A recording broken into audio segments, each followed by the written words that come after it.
los principios del modelo de regresión lineal simple, ¿ya? Vamos a empezar a ver. Esto corresponde efectivamente también al capítulo 3 del libro de Stock y Watson, ¿ya? Entonces vamos a proceder a grabar la sesión, ¿ya?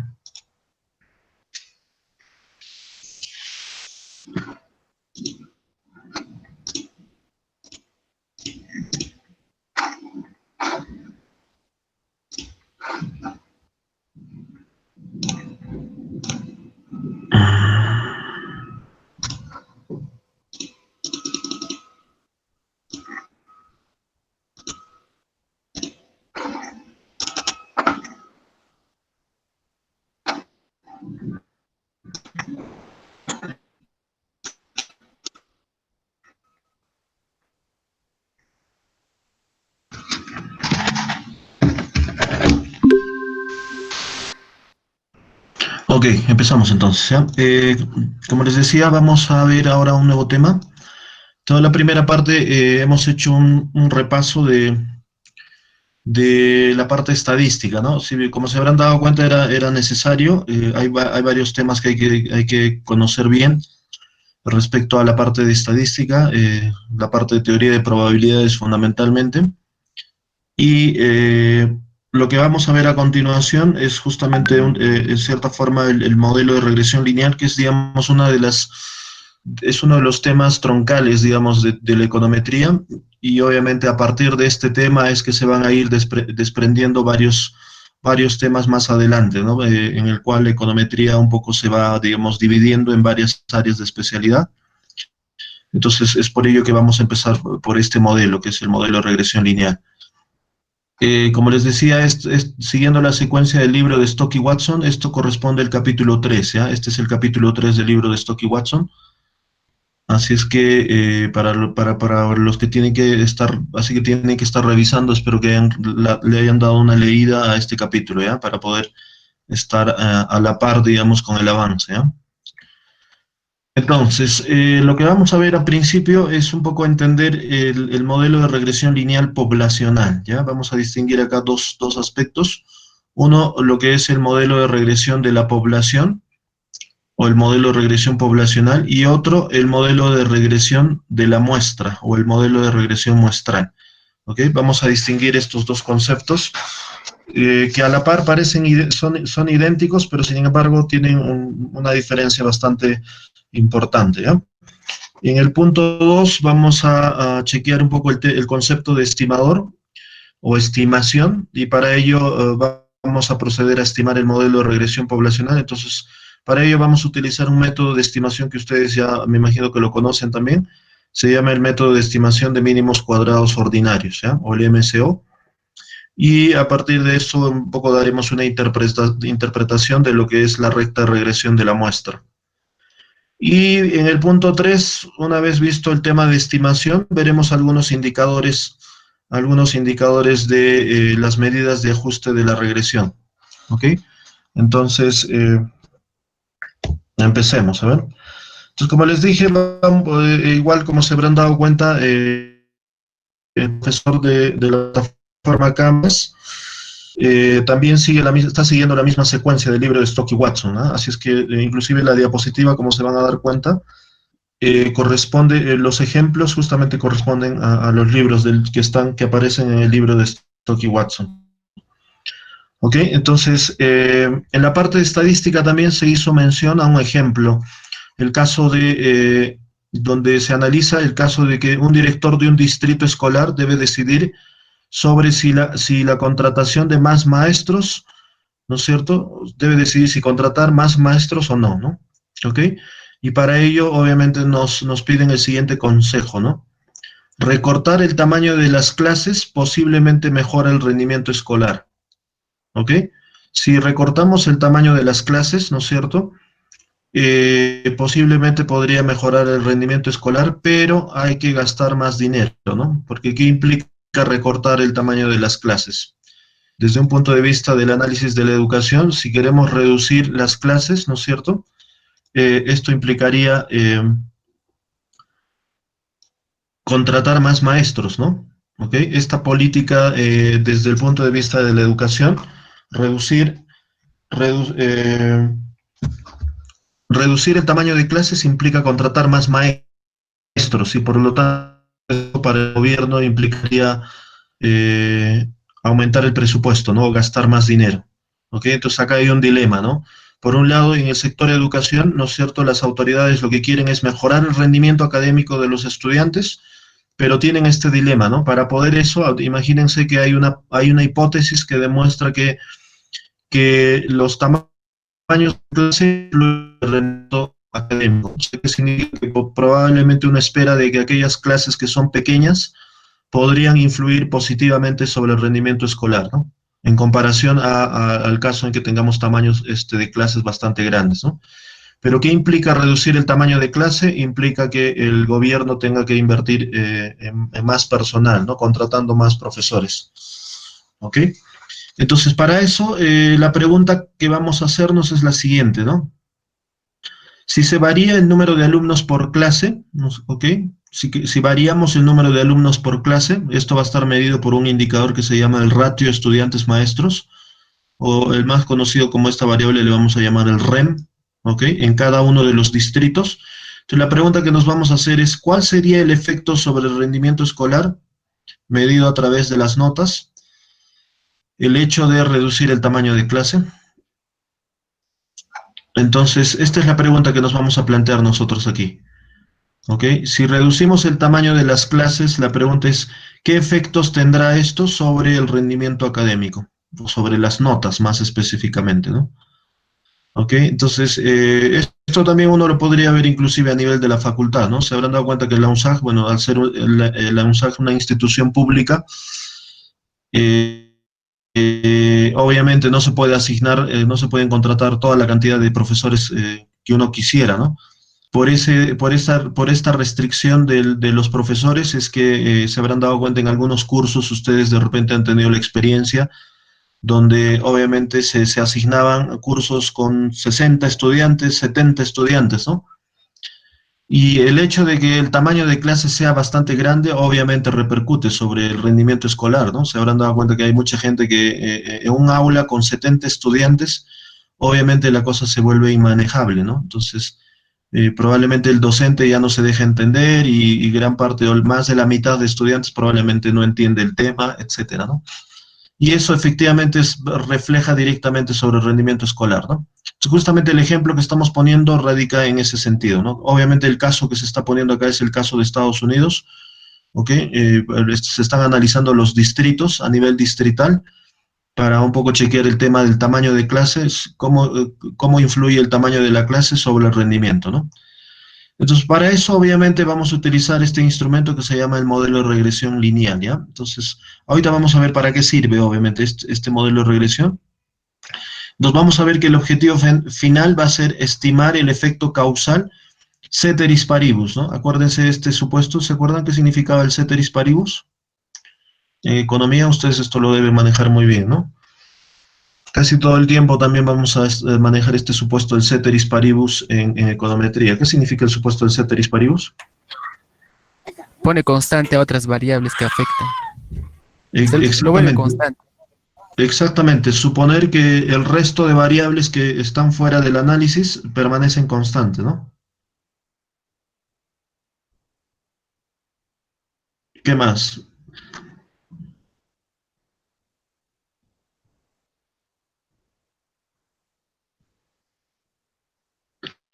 Entonces, este ceteris paribus va a ser fundamental, ¿ya? Porque justamente en el análisis del modelo de regresión lineal, lo que vamos a hacer es analizar el efecto de una variable sobre otra, asumiendo que el resto de variables que afectan al fenómeno permanecen constantes. Entonces, usualmente vamos a utilizar el ceteris paribus, ¿no?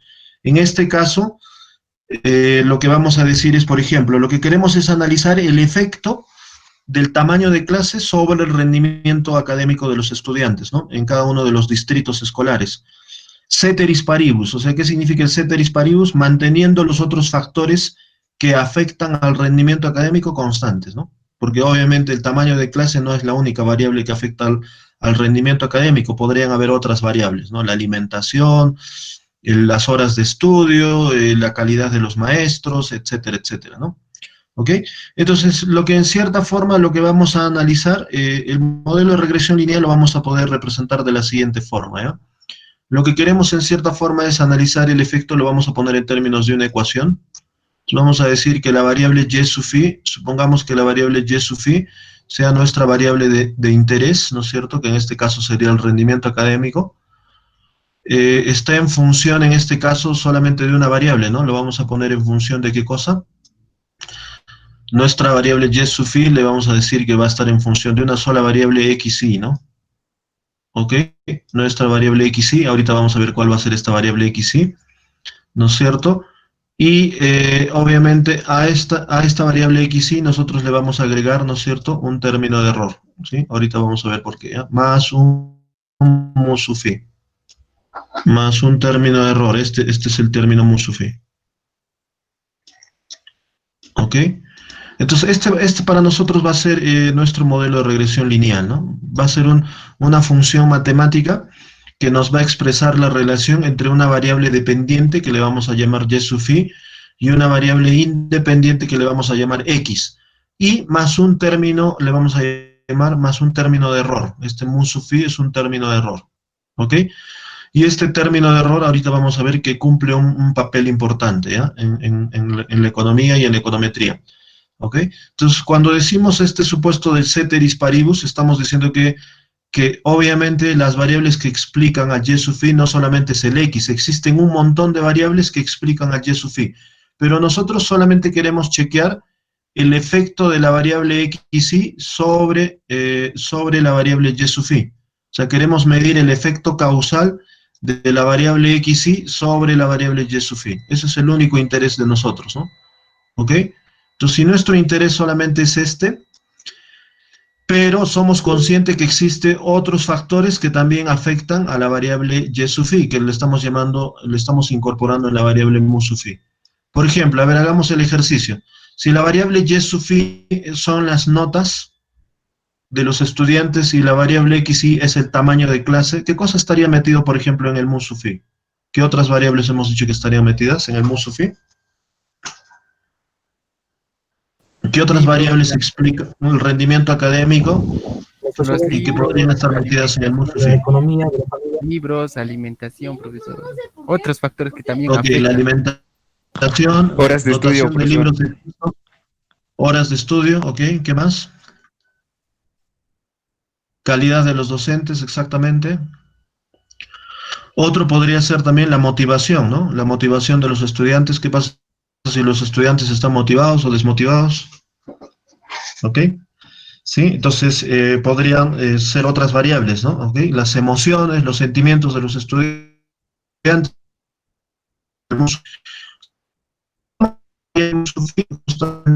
se le conoce como el término de error, ¿ok? Esta es la variable que le vamos a llamar término de error. Entonces, en todo fenómeno económico, nosotros siempre vamos, en todo modelo econométrico, siempre vamos a incorporar este término mu sub phi, que le vamos a llamar término de error. ¿Ok? ¿Y qué significa este término de error? Que aquí van a estar incorporadas todas las variables que afectan a la variable dependiente, pero que en un principio puede que no la hayamos considerado adrede o simplemente son variables que de repente no se pueden medir, ¿no? Por ejemplo, ¿qué variables no se pueden medir? A ver, ¿qué afectan al rendimiento académico? ¿El tamaño de clase es una variable observable o no observable? ¿Qué dicen ustedes? El tamaño de clase es una variable observable, exactamente. Uno puede chequear eso, uno lo puede observar, lo puede medir, ¿no? El tamaño de clase, según número de estudiantes por maestro, ¿no? ¿Ok? Pero yo les pregunto, ¿la variable, la motivación de los estudiantes es una variable observable o no observable? No No observable. observable. No Exactamente. observable, profesor. La motivación va a ser una variable no observable. Sabemos que influye sobre la variable dependiente, pero es una variable no observable. Y la pregunta es, ¿cómo lo medimos? ¿Cómo se mide la motivación de los estudiantes? ¿Se puede medir o no la motivación?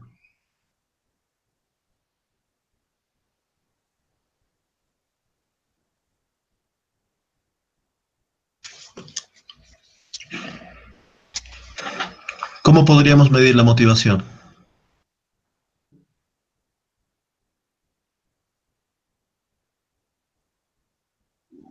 ¿Alguna idea? ¿A alguien se le ocurre algo?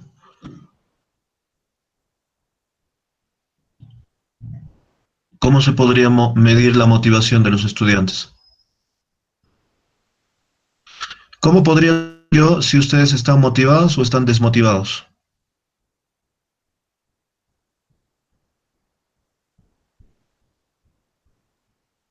Profesor, relacionando con las horas de estudio, digamos, si un estudiante está motivado, puede estudiar 5 o 6 horas, pero si no está motivado, solo 1 hora, media hora, algo así. Ya podría ser por el número de horas, pero eso también podría estar condicionado a que siempre y cuando el docente de repente les deje mucha tarea, ¿no? ¿Qué pasa si yo les dejo muchas tareas y eso o sea, en cierta forma yo condiciono, ¿no? A que ustedes le dediquen más horas al curso, ¿no? Si les dejo muchas más tareas, obviamente ustedes van a tener que ponerse a hacer más tareas y estar revisando constantemente los apuntes, las diapositivas, y eso podría estar condicionado a eso, ¿no? O sea, de que el docente sea más exigente, ¿no? Pero en cambio la motivación va a un aspecto mucho más allá de eso, ¿no? Que te condicione, sino la motivación tiene que ir con el hecho de que efectivamente haya un interés natural, ¿no? Innato. La motivación tiene que ir con eso, o sea, yo estoy motivado porque estoy en clases, escuchando estas clases porque me quiero aprender el curso de econometría, ¿no? Y siento que este curso me gusta, ¿no? ¿Ok? Entonces, a eso va la motivación, ¿no? Entonces, la pregunta justamente ahí, yo les hago a ustedes también. ¿Cuántos de ustedes consideran que están motivados?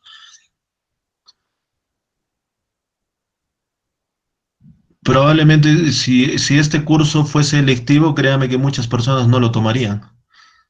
¿Ok? Entonces, ¿qué implica eso? Que hay mucha gente que no tiene motivación hacia este curso, ¿no? Hay mucha gente que no, o sea, si le pudiesen dar a elegir entre llevar o no el curso de econometría, que créame que muchas personas no, al final no lo tomarían, ¿no?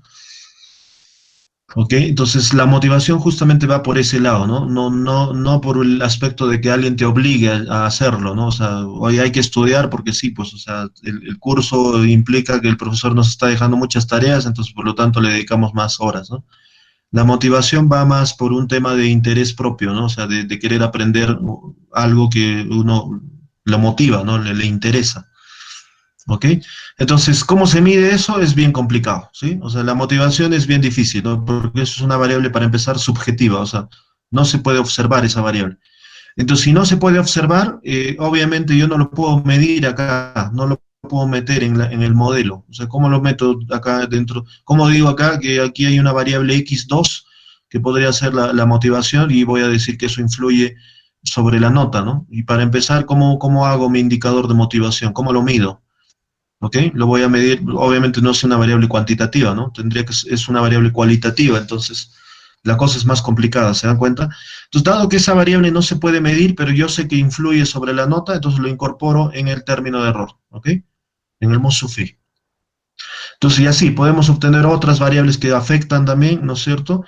El hecho de que ustedes provengan de una zona, digamos, de una zona urbana o zona rural también, ¿no es cierto? Eso también podría ser una variable que afecta, ¿no? Lugar de proveniencia, ¿no?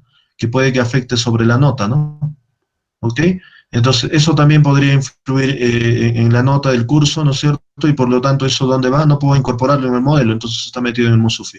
¿Ok? Entonces, existen un montón de variables que no se pueden observar o no se pueden medir, entonces esas variables van a estar incorporadas en el término de error, ¿ya? Entonces acá también, justamente al término de error, también en este caso se le conoce también como los no observables, ¿ok? Estos son los no observables. ¿Por qué son no observables? Porque a diferencia de la variable x y y, esas variables sí se pueden observar, ¿no? O sí se pueden medir. Pero en cambio, el MUSUFI no se puede medir, ¿no? Son variables que están en el modelo, influyen en la variable dependiente, pero no se pueden medir, ¿ok? Entonces estos son los no observables, ¿no? Por lo general le vamos a llamar como no observables individuales, ¿no? Ok, acá me falta una L, creo. Ok, entonces estos son los no observables, ¿ya? Entonces, es por eso que era importante este supuesto el ceteris paribus, ¿ya? Entonces, cuando veamos el análisis, el modelo de regresión lineal, lo vamos a analizar desde este punto de vista, ¿no? Existen variables que son las que a nosotros nos van a interesar medir su efecto causal, o sea, en este caso la variable X sobre la variable Y le vamos a agregar siempre un término de error, ¿ya? Porque sabemos que existen otras variables que influyen sobre la variable Y, pero que por algún motivo de repente son variables que no se pueden observar o no se pueden medir, ¿no? Y van a estar metidas acá, ¿ya?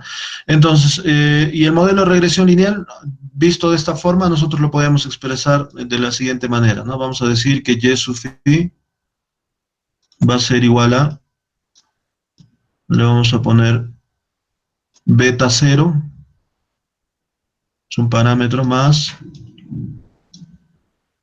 un parámetro beta 1 multiplicado por mi variable X, ¿no? Mi variable X y más un término de error, el mu sub phi, en este caso. ¿Ok? Entonces este va a ser nuestro modelo de regresión lineal con el que vamos a trabajar de forma bastante seguida, ¿no? Este va a ser nuestro modelo de regresión lineal. Lo vamos a expresar de esta forma, ¿no? Esta es la ecuación con la que vamos a trabajar casi de manera muy consecutiva, ¿no? Vamos a decir que nuestra variable dependiente y sub phi es una función lineal, por eso de ahí viene el concepto de regresión lineal, porque la relación que existe entre la variable y x va a ser lineal, ¿ok? Entonces vamos a decir que y sub phi es igual a beta 0 más beta 1 por xy más un término de error mu sub phi, ¿ok?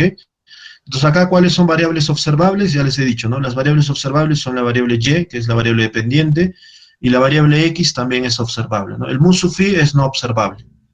Ahora, beta 0 y beta 1, ¿qué cosa vendrían a ser?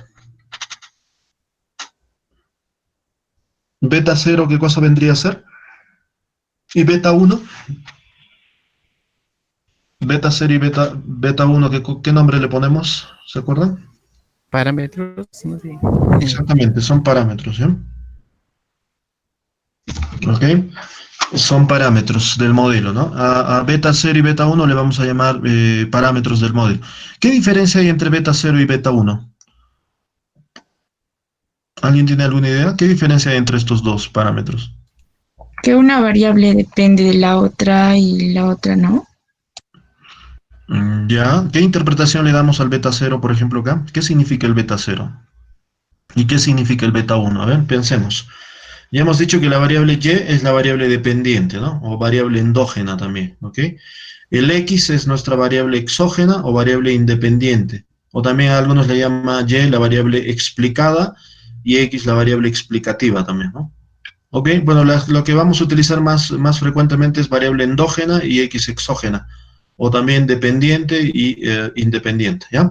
Entonces, ¿cómo se interpreta el beta 0 en una ecuación de este tipo? ¿Qué vendría a ser el beta 0? Profe, una Parámetro consulta. Sí, a ver, parámetro que ¿cuál no es? está afectado por la variable independiente y que es una pendiente de una gráfica o algo así.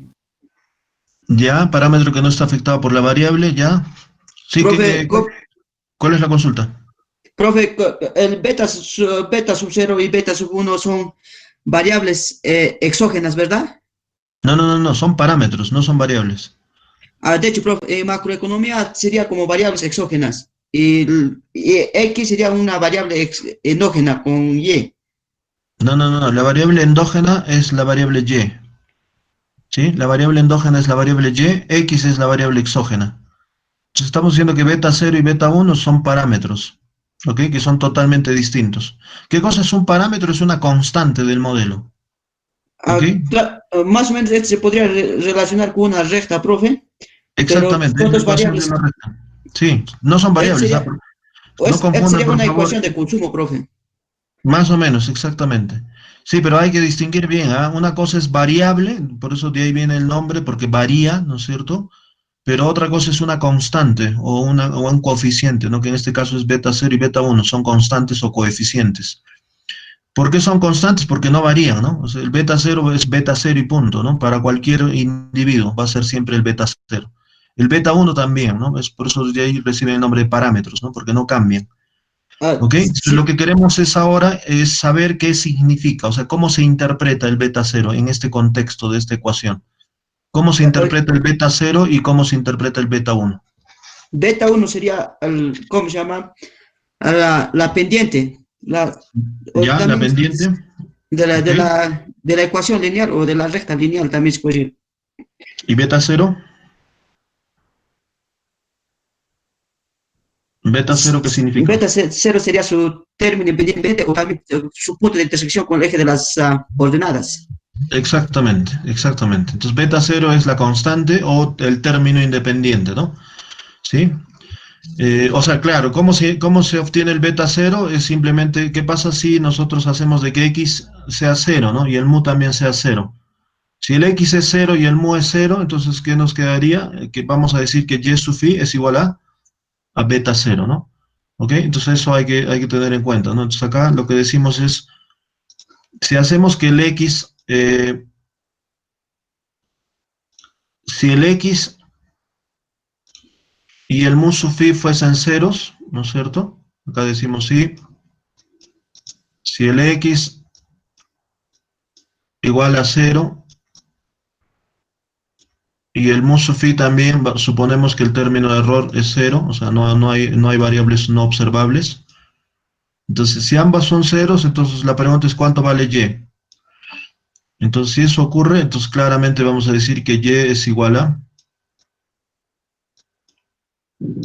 nosotros vamos a decir que y es igual a beta cero. ¿Ok? Y vendría a ser en este caso beta cero. ¿Qué estamos diciendo en otras palabras? Que el beta cero vendría a ser el valor de la variable endógena cuando el x es cero, ¿no? ¿Sí? Porque el término de error, vamos a ver más adelante, por un supuesto que vamos a imponer, siempre va a ser cero, ¿ya? O en promedio es cero, en cierta forma, ¿ya? Entonces, por lo tanto, el y sub phi, ¿no es cierto? El y sub phi, vamos a decir que es el beta cero, perdón, va a ser el valor de la variable endógena que toma cuando x es cero, ¿no? ¿Ok? Y el beta uno, ¿cómo se va a interpretar? La interpretación del beta uno justamente está aquí abajo, ¿no? El beta uno, ¿cómo se interpreta? Efectivamente es la pendiente, ¿no? Vendría a ser la pendiente, o más específicamente vamos a decir que es el beta uno mide el efecto marginal, ¿sí? El beta uno va a medir el efecto marginal de la variable x sobre la variable y. O sea, dicho de otra forma, el beta uno nosotros también lo podríamos representar de la siguiente forma, ¿no? Entonces vamos a decir acá que el beta uno vendría a ser, mide el efecto marginal, o sea, acá vamos a decir, va a ser la derivada parcial de y sub phi con respecto a la variable xy, ¿no? Si ustedes hacen esta derivada, claramente van a obtener beta uno, ¿no? Si ustedes derivan a partir de esta ecuación, derivan y con respecto a x, claramente van a obtener beta uno, ¿no? ¿Ok? O sea, beta uno en cierta forma es una derivada, es una tasa de cambio, ¿ok? O también la pendiente, ¿no? Como ya lo han dicho, efectivamente, beta uno nos mediría la pendiente, ¿no? Entonces, esta pendiente justamente va a ser muy importante para nosotros porque justamente lo que queremos es, lo que nos va a medir el beta uno es el efecto marginal de la variable x con respecto a la variable y, ¿no? ¿Cómo se interpreta una pendiente o cómo se interpreta una derivada? ¿Cómo se interpreta una derivada? ¿Se acuerdan en cálculo?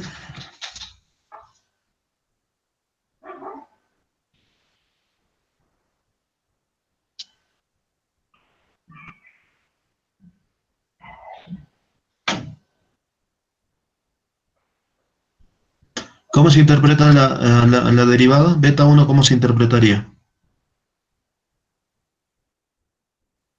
Sí, pero, o sea, ya, ok, la pendiente, pero desde el punto de vista de la derivada, ok, ya, es una interpretación es la pendiente, ¿qué más? ¿Otra forma de entender la derivada? Razón de cambio, profesor. Razón de cambio, ya, una tasa de cambio, ok, ¿qué más?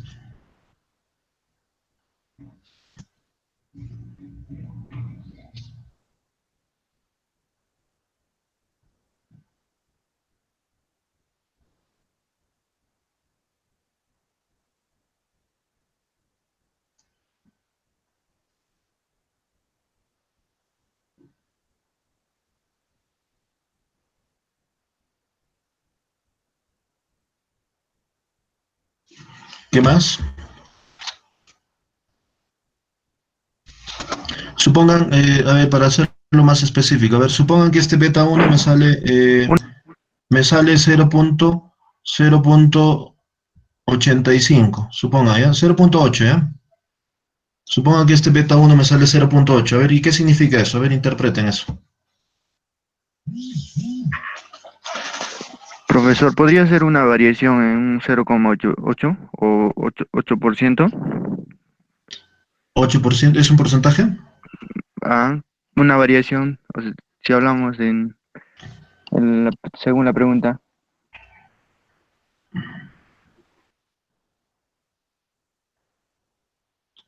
No, a ver, otra forma de interpretar.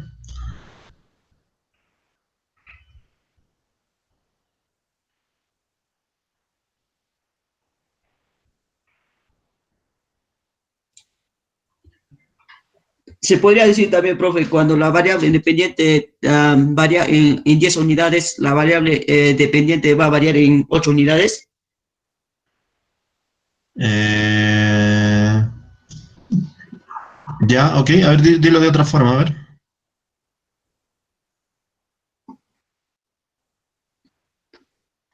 Mm,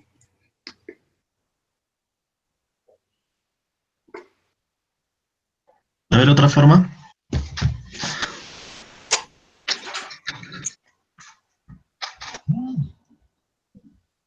La variación de X con respecto a Y sería 0.8. Ya. ¿Alguien puede mejorar esa interpretación? Bueno, ahí está en la parte del recuadro de verde que está también, ¿no? ¿Cómo se puede interpretar? El beta 1 es variación de la variable notas, en este caso de la variable y, sobre variación del rem, ¿no? Que sería la variable x. ¿Ok? Entonces, este 0.8, en cierta forma, ¿qué cosa me estaría midiendo? O sea, si lo que podría hacer es esto, dividir entre uno, ¿no es cierto? Este es el truco que siempre se hace. Lo divido esto entre uno, entonces lo que diría es lo siguiente, ¿no? Si x varía en una unidad, la variable y en cuánto varía. Si x varía en una unidad, entonces vamos a decir que la variable y va a variar en 0.8. O dicho de otra forma, si x sube en una unidad, la variable y va a subir en 0.8. ¿Ok? Entonces se dan cuenta que beta 1 es muy importante. Nos mide una tasa de cambio, ¿no? O una variación instantánea. Porque esto es una derivada, ¿no? Acá todavía lo estamos midiendo como tasa de cambio, variaciones nada más. Esto ya es una derivada. Y la derivada, acuérdense, es una variación instantánea. O sea, ¿qué significa? Si x aumenta en una unidad, la variable y va a subir en 0.8.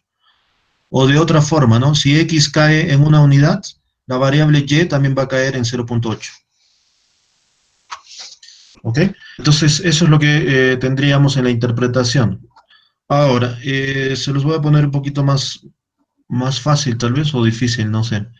¿Y qué pasa si ahora este beta 1 ya no vale 0.8, sino menos 0.8? ¿Cómo se interpretaría en este caso? Si el beta 1 fuese negativo, ¿qué me dice? A ver cómo se interpreta ahora.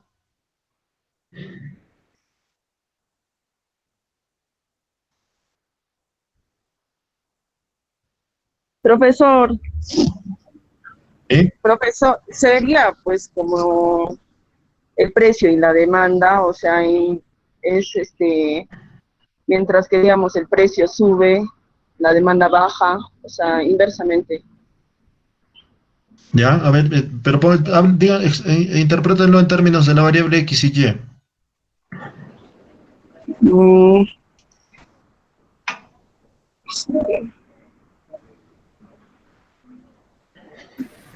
Cuando X,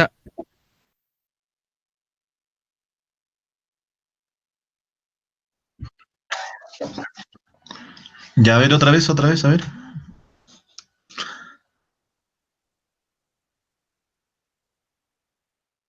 A ver, ¿quién dijo, quién habló la última? A ver, vuelve a replantearlo, a ver.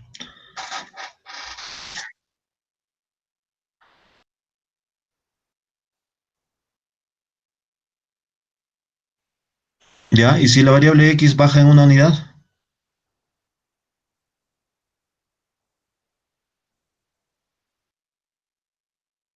exactamente, ¿sí? Exactamente, como también dijo vuestra compañera anterior,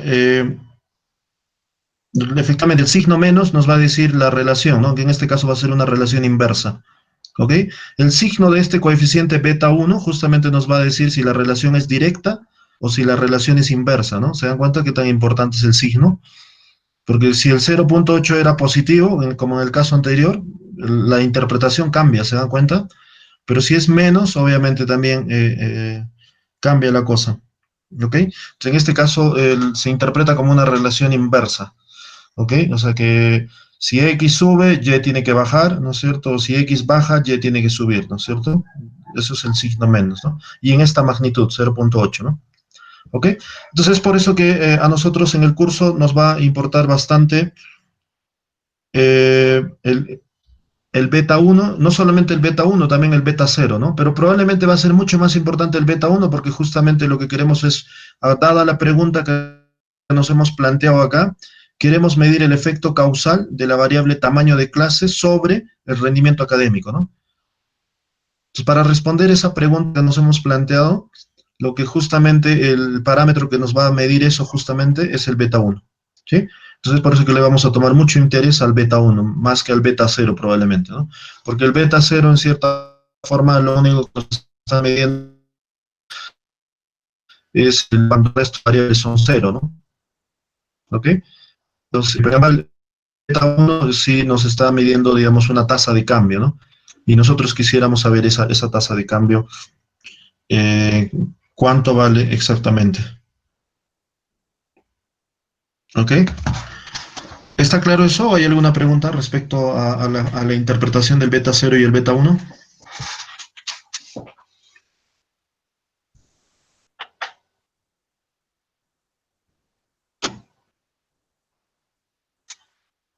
¿Todo se ha entendido bien? Más adelante vamos a ver que esta interpretación va a cambiar, ¿ah? Respecto al beta 0 y el beta 1 fundamentalmente. ¿Por qué? ¿Qué pasaría, por ejemplo, si aquí las variables y las variables x están en logaritmos? ¿Ya? Entonces, si las variables están en logaritmos, el beta 1 ya, la interpretación va a cambiar también, ¿ya? Entonces acá solamente estamos haciendo variaciones absolutas, ¿no? Si X sube en una unidad, ¿no es cierto? Y disminuye en 0.8, ¿no? Pero ¿qué pasa si el Y y el X están en logaritmos, ¿no? Si estuviesen en logaritmos, este beta 1 ya se va a interpretar como un porcentaje, ¿ya? ¿Ok? Eso lo vamos a ver más adelante, ¿ya? Pero de momento les estoy adelantando que efectivamente la interpretación del beta 1, así como está este modelo expresado, nos mide variaciones absolutas, ¿no? Variaciones absolutas de las variables, ¿no? Por eso hay que tener bien claro cómo se está midiendo el y cómo se mide la variable x, ¿no? Por ejemplo, acá en el ejemplo que estamos viendo, el REM, por ejemplo, que en este caso vendría a ser nuestro x, el ratio estudiantes maestros está medido el número de estudiantes por maestro, ¿no? ¿Ok? Está medido en número de estudiantes, este REM. Y el Y está medido, en este caso nos mide las notas, ¿no? Y el Y en este caso vendría a ser los puntajes, ¿no? Que obtienen los estudiantes en lenguaje, en matemática, etcétera, ¿no?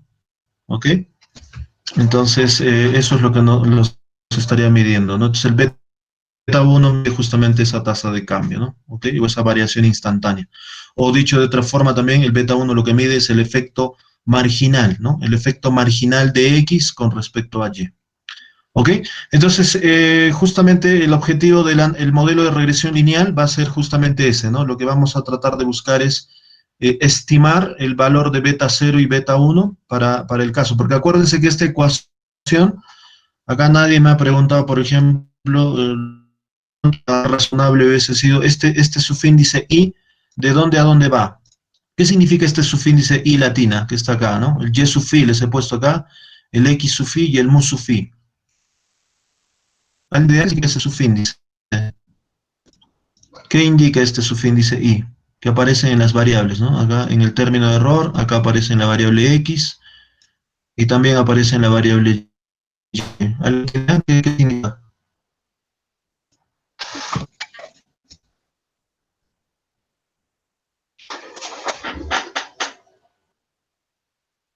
qué es el subíndice?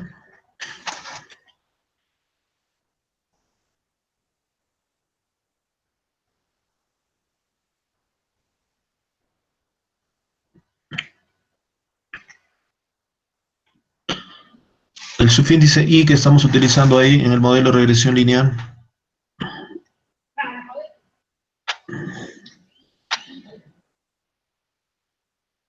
¿Qué significa?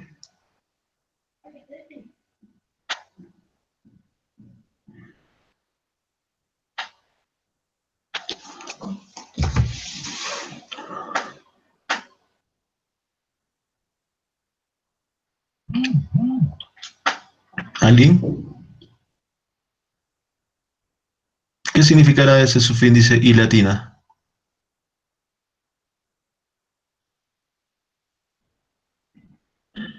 ¿Nadie? ¿Están ahí, no? Se fueron.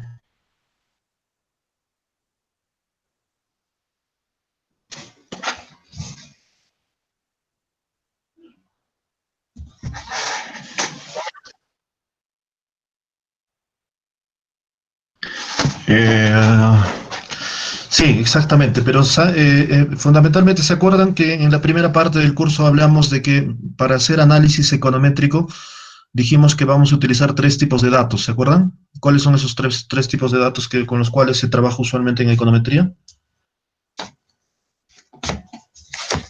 ¿Cuáles son esos tres tipos de datos? Hemos dicho que vamos a trabajar con tres tipos de datos.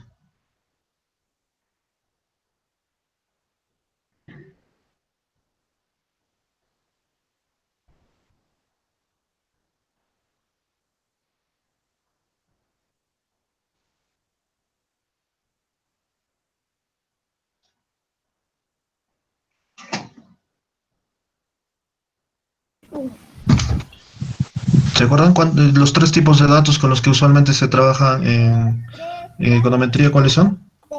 La sección cruzada, series temporales y datos de panel. Exactamente, datos de sección cruzada, datos de series temporales y datos de panel. Exactamente. Entonces, esta nomenclatura que nosotros vamos a utilizar aquí, Watson, este subíndice los temas, básicamente las más interesantes. Este subíndice ahí lo que va a significar es los individuos, podrían ser, ¿ok? Entonces, ¿qué significa Y sufijo? Sería la variable endógena del individuo I. Entonces, ¿qué significa eso? Obviamente el individuo I va a ir, el subíndice I va a ir desde el 1, no sé, obviamente les digo que esto nosotros lo que vamos a hacer es trabajar con muestras, ¿no? Va a ir desde el 1, el 2, ¿no es cierto?, hasta el individuo N, ¿sí? Porque vamos a trabajar con individuos, ¿no? ¿Sí? O sea, con una muestra de tamaño N, ¿no? Entonces este subíndice justamente nos indica esto, ¿no? Está dando referencia a que es el individuo, estamos trabajando con personas, o puede que este sea distinto en el ejemplo del libro de Stock y Watson, ¿no? ¿Sí? Las unidades de análisis en el ejemplo que estamos chequeando son distritos. Entonces este Y sub I sería la nota promedio del distrito I, ¿no? Y el XI sería el ratio estudiantes maestro del distrito I. Y este mu sub I sería el término de error del distrito I, ¿no? Si fuesen personas, obviamente sería la variable endógena de la persona I, el X sería la variable exógena de la persona I, y este mu sub I sería el error o el término de error de la persona I, ¿no? Entonces eso hay que tener mucho cuidado, por favor, ¿ya? Entonces acá esta nomenclatura de este subíndice está haciendo referencia a que estamos trabajando con datos de corte transversal o de sección cruzada. Más adelante esto va a cambiar, ¿eh? No siempre vamos a trabajar con este subíndice, porque ¿qué pasa si en lugar de poner el subíndice I, le ponemos el subíndice T minúscula? Entonces, ¿qué significaría en este caso? ¿Cómo se interpretaría este modelo? Si en lugar del subíndice I le ponemos el subíndice T minúscula. Estaría en series temporales. Sería un dato de serie temporal. Exactamente, eso implicaría, si en lugar del subíndice I le cambiamos por el subíndice T minúscula, eso implicaría que estaríamos trabajando con datos de series de tiempo, ¿no? ¿Ok? Y para el caso de datos de panel, ¿qué subíndice utilizaríamos? ¿Y por T? Exactamente, ahí utilizaríamos doble subíndice, ¿no? Tendría que ser un subíndice I multiplicado por T, ¿no? IT, doble subíndice caería, ¿no? El Y sub IT igual a beta 0 más beta 1 X por IT, ¿no es cierto? ¿Ya? Entonces eso, si quieren, lo vamos a escribir acá.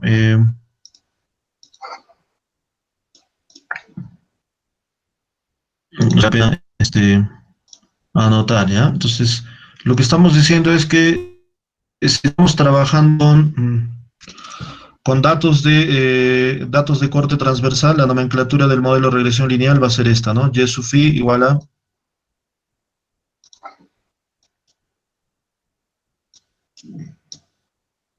beta 0 más beta 1 por xi, ¿no es cierto?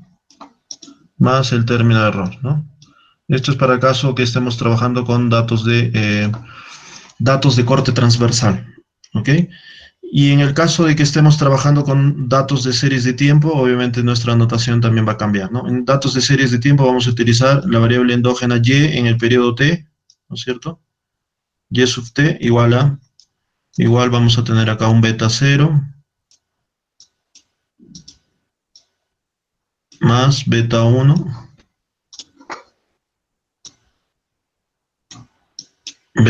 por la variable x en el periodo t, y finalmente más un término de error, y este término de error obviamente va a ser del periodo, ¿no? Del periodo t. Y lo interesante acá surge, ¿qué pasa si el modelo de regresión lineal lo representamos desde un punto de vista si trabajamos con datos de panel, ¿no? Entonces ahí lo interesante en este caso va a ser que vamos a tener doble subíndice, ¿no? Entonces tendríamos la variable y con doble subíndice i multiplicado por t, ¿no? Acá. Entonces sería y sub it, ¿no es cierto? Sería igual a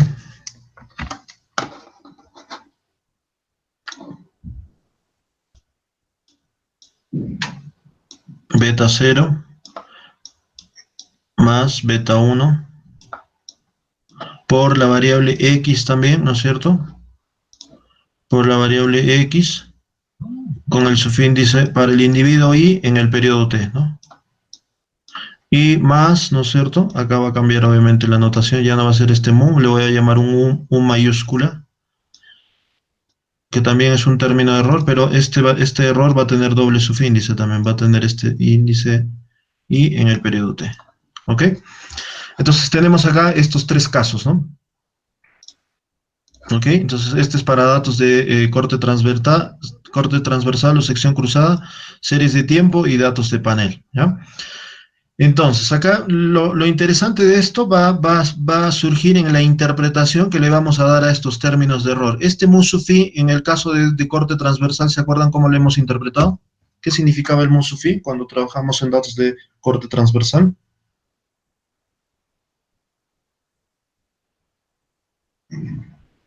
Término de error.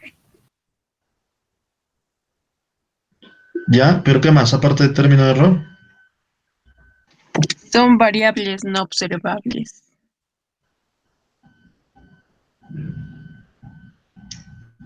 ¿Ya? No observables, ¿pero de quién?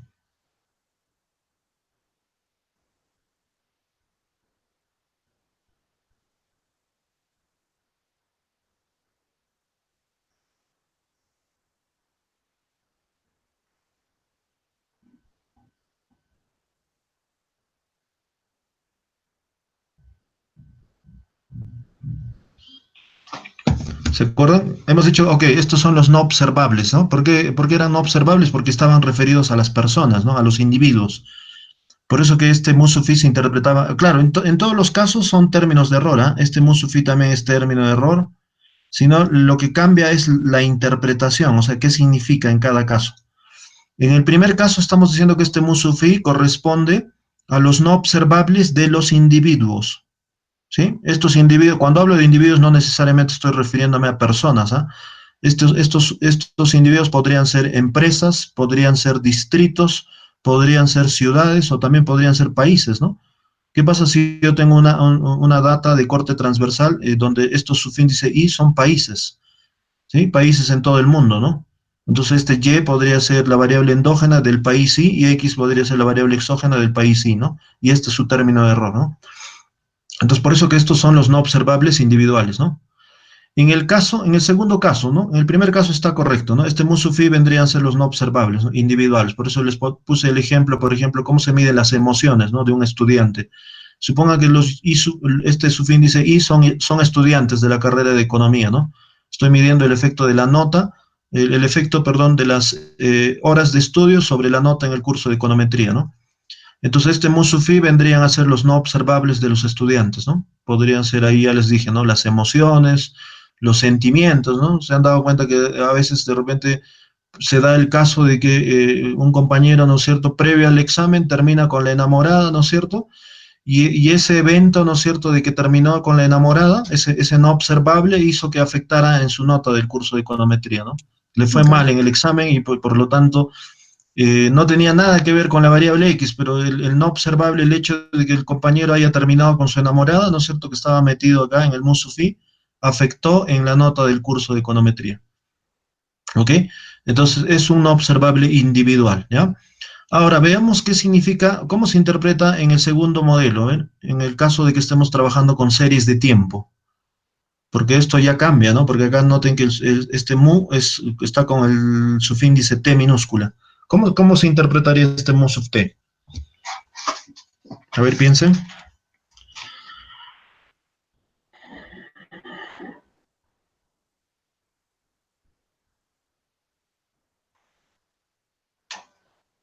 No observable para diferentes periodos de tiempo. Nos puede ¿No observar observable para qué? para diferentes periodos de tiempo. Ya, sí, pero a ver, mejor en eso, a ver. Hay, hay algo más detrás de eso. A ver, ¿cómo se interpretaría el mu sub t? Entonces esto le hemos llamado no observables individuales, ¿no? No observables individuales.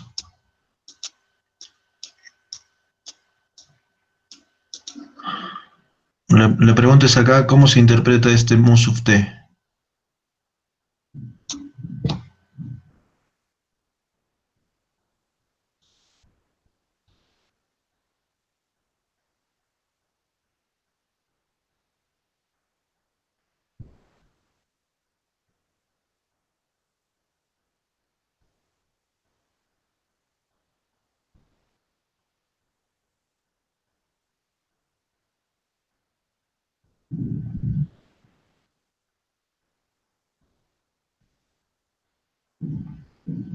¿Ari? ¿Qué interpretación le daríamos al mu sub t?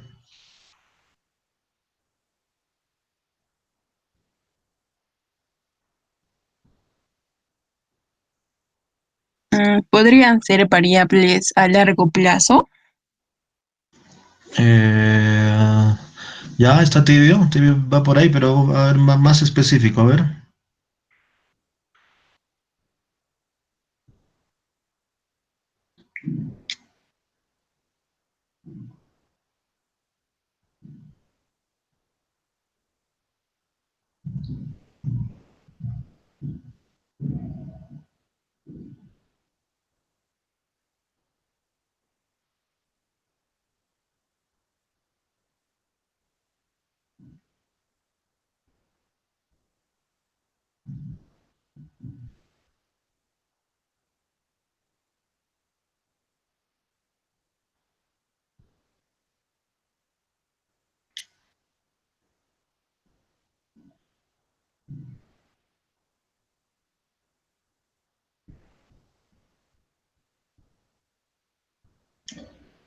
¿Cómo sería este mu sub t?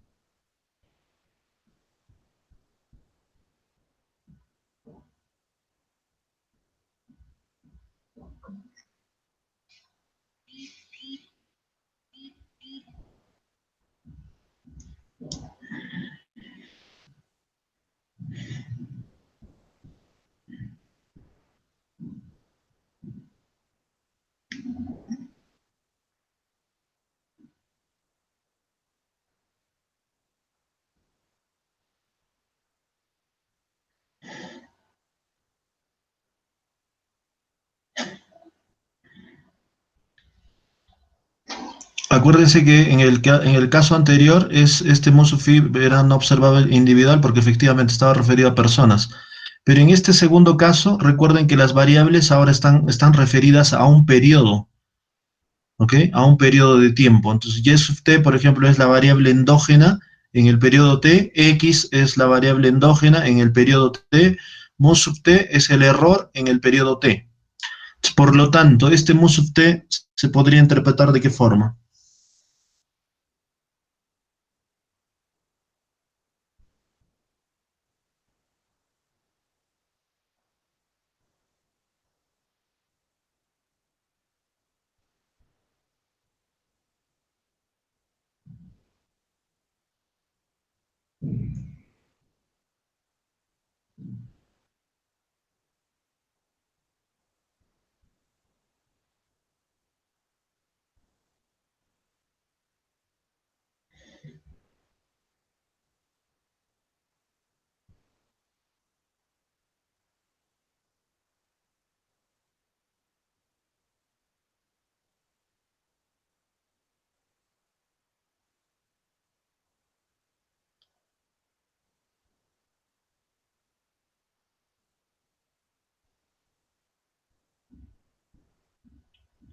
¿Nada? ¿No se les ocurre?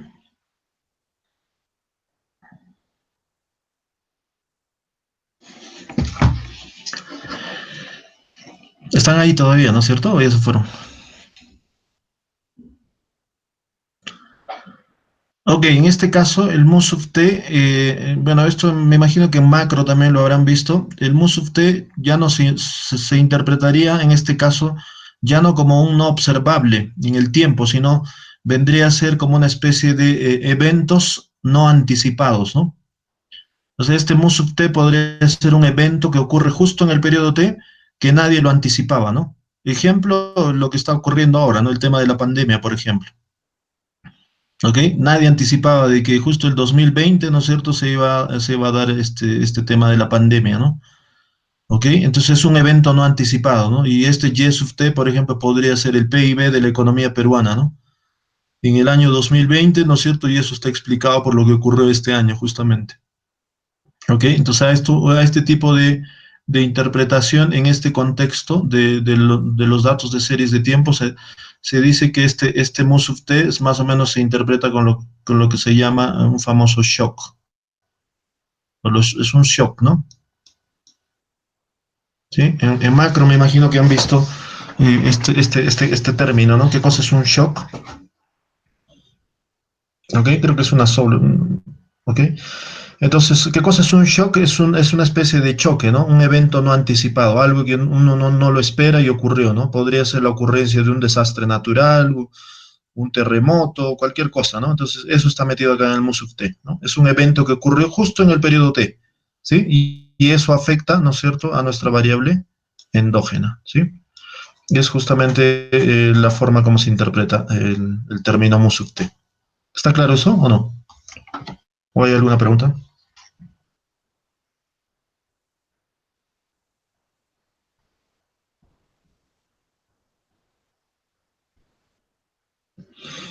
Y por último, ¿cómo se interpretaría el último término de error?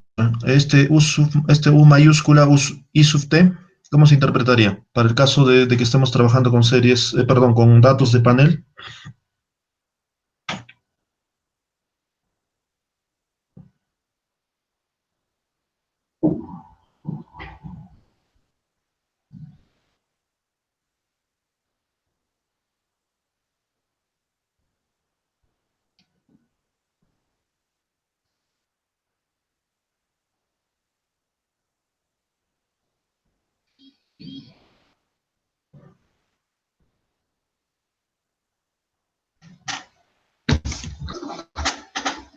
¿Alguien? ¿Cómo sería la última interpretación? Este U sub i t, ¿qué significaría?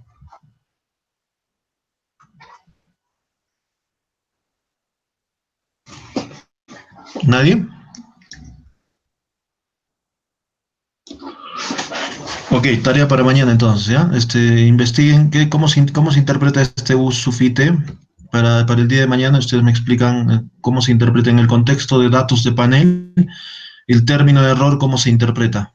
¿ok? En el caso de series de tiempo ya está definido, ¿no? Estos son eventos no anticipados o más conocidos como shocks, ¿no? Y en el caso de datos de corte transversal, esto le hemos llamado los no observables individuales, ¿no?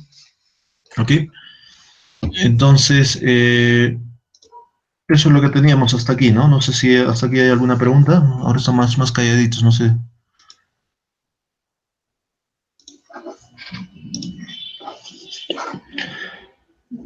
¿Está claro hasta aquí? Por favor, hablen.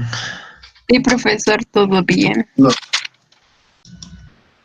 Bien, entonces, una vez que ya hemos aprendido a identificar los elementos del modelo de regresión lineal y qué significa, bueno, fundamentalmente en el tema del beta 0 y beta 1, ya podemos sacar ciertas conclusiones, ¿no? Si conocemos beta 1, podríamos ayudar a este director, ¿no es cierto?, a tomar en su decisión si reducir o no el tamaño de clase, ¿no?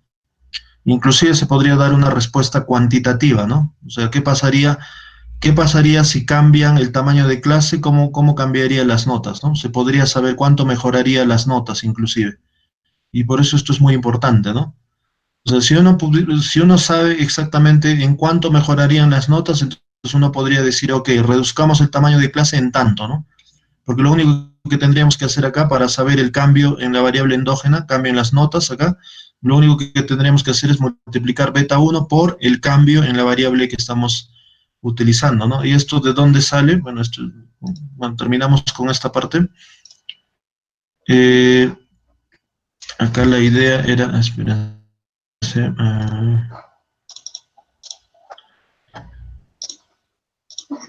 Entonces les decía esto de que, ¿se acuerdan que dijimos que el beta 1 nos medía esto de acá, ¿no? Dijimos que el beta 1 era la derivada parcial, ¿no? O medía la tasa de cambio, ¿no? Variación de y sobre variación de x, ¿no? Eso es lo que nos medía la variable, perdón, el parámetro beta 1, ¿no? O sea, el beta 1 es una tasa de cambio que nos mide cómo cambia y cuando cambia x, ¿no? Entonces, a partir de esto, nosotros podemos concluir de que si conociésemos el valor de beta 1, entonces nosotros podríamos estimar el efecto, ¿no es cierto? ¿Cómo cambiaría y, ¿no es cierto? Acá hacemos una simple multiplicación, este delta de x lo pasamos multiplicando arriba, entonces tendríamos que delta de y sería beta 1, ¿no es cierto? Beta 1 multiplicado por la variación de x, ¿no es cierto? ¿Ok? Entonces, a partir de esta relación, nosotros podríamos hacer pronósticos inclusive, ¿no? Podríamos jugar con esta identidad. O sea, si conozco beta 1, entonces, ¿qué pasa si yo quiero mejorar los puntajes en las pruebas de lenguaje y matemática en tanto, ¿no? Si yo quiero mejorar, quiero que suban en 20 unidades los puntajes en lenguaje y matemática. Entonces, ¿en cuánto tengo que reducir el tamaño de clase para poder lograr ese objetivo, ¿no? Si conozco beta 1 y acá tengo un objetivo, quiero mejorar las notas en tanto, entonces, ¿en cuánto debería modificar la variable x para obtener este objetivo, ¿no? Entonces, esto se podría analizar simplemente utilizando esta ecuacióncita, ¿no? ¿Ok? Entonces, medir el efecto causal en cuánto cambiaría y. Si conozco beta 1, entonces, dado el cambio en x, entonces podría calcular eso, ¿no? En cuánto mejoraría, ¿no? Entonces, eso es justamente lo que tenemos en esta parte de acá, ¿no? ¿Ok? Entonces, variación de las notas, si yo quiero saber en cuánto quiero que mejoren las notas, entonces dado que conozco beta 1, entonces yo podría saber también cuánto deberíamos reducir la variable x para poder conseguir ese objetivo, ¿no? Entonces, esa es la idea, ¿no? Entonces, el modelo de regresión lineal justamente tiene esta forma, bueno, acá todavía está sin el término de error, las notas en función de beta 0 más beta 1 por el REM, y al final a esto nosotros le agregamos un término de error, que ya lo hemos visto. ¿Ok? Y ese término de error lo hemos interpretado como los otros factores que influyen a la variable notas, ¿no? ¿Ok? Los otros factores que influyen a la variable notas, ¿ok? Esto es lo que tendríamos, ¿no? Las notas hemos dicho que es igual a beta 0 más beta 1 por el REM, más los otros factores que influyen sobre las notas, ¿no? Al cual hemos dicho que es ceteris paribus, ¿no? Y eso le hemos llamado el término de error, ¿no? Y hemos dicho que este y sub phi era, ¿no es cierto?, la variable endógena o dependiente, Los X hemos dicho que eran las variables, la variable exógena o independiente, y mu sub phi era el término de error, ¿no? Para cada observación, ¿no? ¿Ok? Entonces, esta era la formulación que vamos a trabajar, y sub phi igual a beta 0 más beta 1 por X más mu sub phi. ¿Ok? Entonces vamos a trabajar casi todo el tiempo con esta ecuacióncita, así es que hay que familiarizarse con esta ecuación de aquí, ¿ya? Bien, entonces, la próxima clase, el día de mañana, vamos a ver qué significa esto en términos geométricos, porque esto efectivamente es la ecuación de una recta, cómo se interpreta, y vamos a ver cómo se estima beta 0 y beta 1, ¿ya? Para eso vamos a utilizar un poco el método de estimación de mínimos cuadrados, y eso es lo que vamos a ver el día de mañana, ¿ok? Bien, entonces, hasta aquí, no sé si tienen alguna pregunta, alguna consulta.